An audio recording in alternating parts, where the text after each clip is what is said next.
Hey babes, I'm Mother Dearest and welcome back to the Off-Script Parent. Today's episode is called Mind Your Language. And no, it's obviously not the episode where I clutch my pearls and tell you to stop saying fuck in front of your kids. I mean, seriously, you've probably seen my Instagram and no, that's not what I'm about. Honestly, that is not the language that is doing damage. What does do damage is the stuff we say without thinking. It's the throwaway comments, jokes, things we say about ourselves, and the things we say about our kids that stick. Society is so focused on policing swear words that they ignore the remarks that quietly turn into beliefs and childhood trauma. So today we're talking about swearing around kids, teens and their language, and why saying I'm so stupid is far louder than fuck. Section 1. Does swearing around kids actually matter? So we'll start with the big one. Is there any solid evidence that hearing swear words cause children harm? Short answer? No, not in the way people think. Swear words on their own don't do damage to children's development. I have never known anyone end up in therapy with their complaint being, oh, my mum said fuck a lot, and they're traumatised.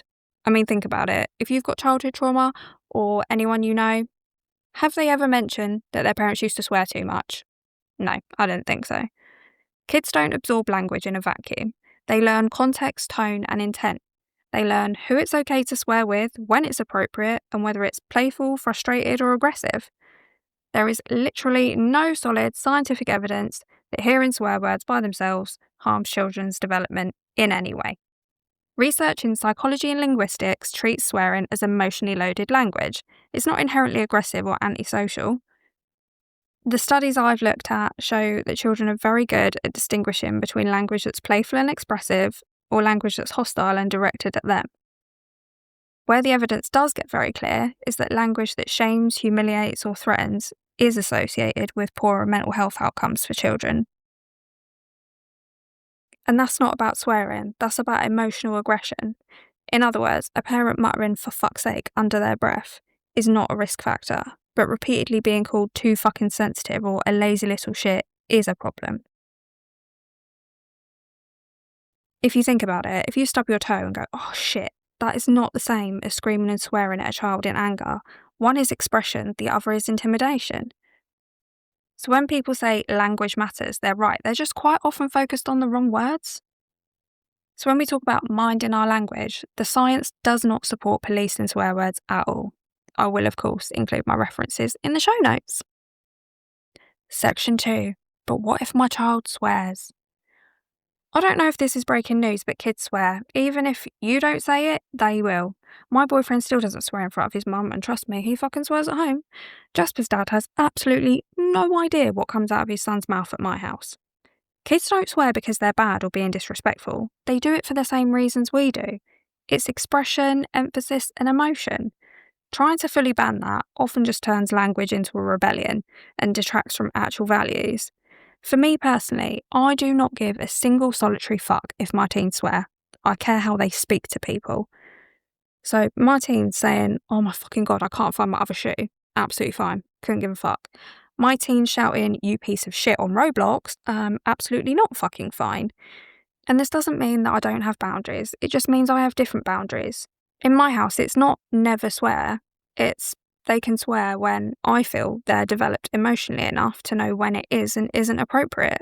I mean, can they consider time and place, the audience, and the intent? Probably don't tell your teacher that you can't find your fucking pencil, do you know what I mean? If you're the sort of person that swears, probably my kind of person. But think about it. I don't swear if I'm talking to their teacher at school, or I'm on the phone to my GP, or I'm in an interview.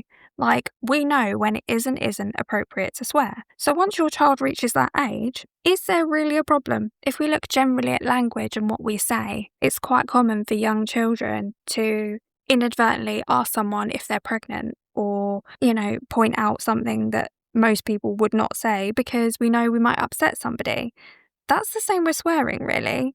And that's how real communication skills are built. Section 3. The language that actually sticks. Now this bit is the part that really needs to stay with you. Kids don't remember most of what we say, and I feel like that is quite obvious. But what they do remember is how we talk about them to others, how we talk about ourselves, and how we react when things go wrong. It's those off-the-cuff things that actually stay with them. Things like, you're too sensitive, you're just like your father. Fuck me, I used to get that all the bloody time. And I'd rather be like him than you, but thank you. Your hard work, or your sister never does that. These aren't remembered as sentences. They become the internal voice that your children perpetuate into adulthood. Kids don't have the cognitive distance to think, oh, mum was just stressed out or dad didn't really mean that. They think, oh, that must be true about me. And that's what actually causes damage. Section 4. Why self-talk is louder than swearing. Let's look at something I bet 99% of people are guilty of. Negative self-talk. When kids hear us say, oh, I hate my body, I look awful, I'm so stupid, I'm useless at this, just to name a few, what they are actually learning is how to speak to themselves, how we narrate our mistakes, and how to judge our worth. You can swear like a sailor and still raise emotionally safe children, but constant negative self-talk teaches them shame as a default language. When you talk about yourself being too fat, too thin, not this, not that, and your kids hear it, they start looking for those things in themselves, and they think that's how they should judge themselves. They internalise it, replay it in their own head for later. So first off, stop talking negatively about yourself. Not necessarily for your kids, for you. I don't care what you see on social media or TV, it is all bullshit, I firmly assure you. I would rather have grey hair, a bit of extra skin on my tummy because, hello, I have pushed out 4 actual human beings, or a few spots on my face than be an arsehole.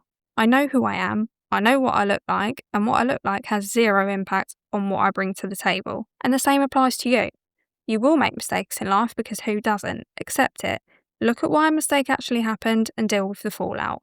Tearing yourself down is firstly pointless, who is that helping? And secondly, you're teaching your kids that when you mess up, you should blame and shame yourself. Start praising yourself and verbally marking those wins. I know this sounds really wanky, but it does actually help with confidence. And if you have actual confidence and self-esteem, that solves a lot of problems. Like, I don't care if you're passing a degree or remembering everything on your shopping list or the actual list. Say it. Like, oh, I did good there. I have said that to myself. I remembered my fucking shopping list and I got everything on it. That is a win. So don't just ask your kid what they did well today or what they're proud of. Start asking yourself. Journal it. Talk to yourself while you're in the shower, in the car. Say it in front of your kids. Like, let them know what you did that was good today. And let them be proud of you as well. If you can change how you talk about yourself, your children will adopt these behaviours and in turn become more confident and self-assured. Just like you. Section 5. So what does mind your language actually mean? Honestly, if you don't like swearing, that is great for you and that is totally up to you. Personally, I like to sprinkle that shit everywhere. Should we say, oh fuck, around a 2-year-old who's repeating everything? Probably limit that. They aren't developed enough to know that Nana does not want to hear for fuck's sake when they drop their toy. I can't lie though, that video of, it's a fucking goat, is absolutely iconic and I've watched it far too many times. Does anything bad actually happen if your 12-year-old says shit if they burn themselves on toast? No, because I would probably do the same. Should I, or the internet, really give a rat's ass if my 7-year-old says, what her ass, as she rolls her eyes at me for making her go back and brush her teeth properly? Again, probably no, but they do. We've got bigger fish to fry when it comes to our language, guys. Off-the-cuff comments are far more important when we look at child development and behaviour.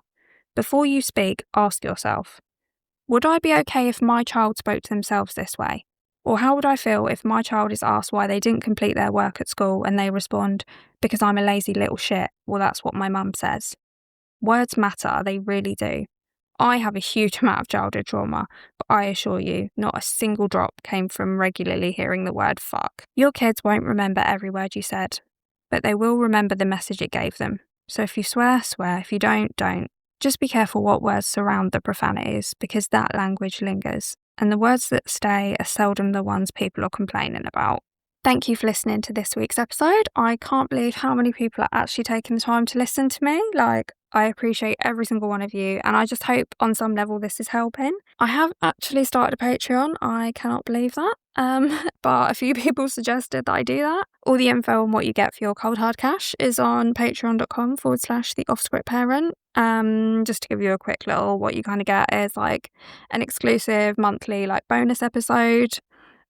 You'll get a monthly episode of the Ute Dem, which is an episode that's a combination of me and the kids, probably primarily Al, but the other kids will probably want to join in here and there, which should be a lot of fun. I mean, we started recording some today, so that's fun. You will get a sticker pack that me and the kids have designed, shout out on the pod, like things like that. So yeah, go have a look, check it out. If you want to get in touch with me to give me some feedback, a few people have already. You can find my email and my Instagram in the show notes, along with obviously today's references.